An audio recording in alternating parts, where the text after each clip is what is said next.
Magandang hapon. So, update po tayo sa ating Negros Star Sitaw. Bumalik po kami sa farm nung hapon, itong hapon na to.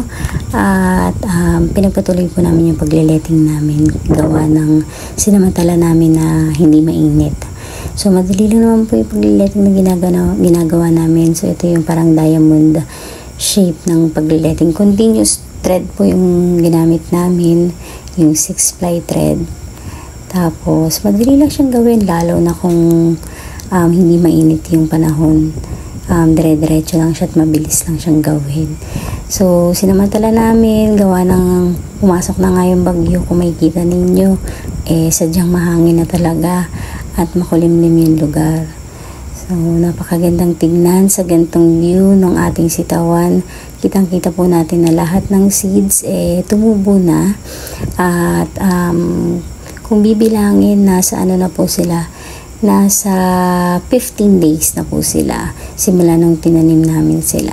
So, dalawa kami ni Kyla nagpapatuloy nung paglileting at si Daddy nagsisiga naman ng mga tuyong damo at yung mga tinagpas na puno ng talong dyan. So, ayan.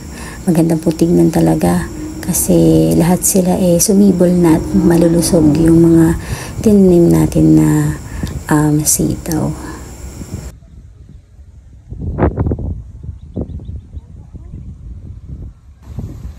Mukhang papasukin at pinasok na talaga tayo ng bagyo. Ayan sobrang hangin. Doon nanggagaling yung hangin doon. Hindi ko alam kung saan ang tumuturo. Pero yan sobrang hangin po. Sobrang hangin.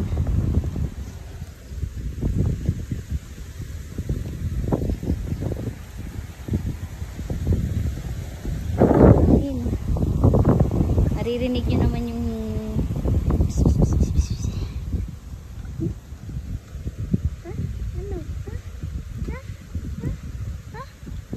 yung aming puso. Sino ka ba? Sino ka ba? Ikaw ba si Bruno?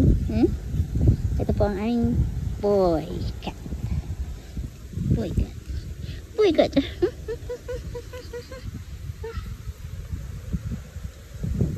Po ang tatay niya. Ito po ang tatay niya. Si Sugar. Sugar Buga. Sugar Buga. Uy, sus. Daddy mo yan.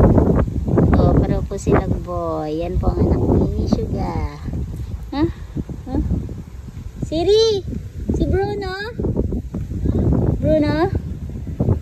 What's her name? What's his name? Bruno Mars? Ha? Graham ba? Kala ko si Bruno. Ayun ang mother. That's the mom.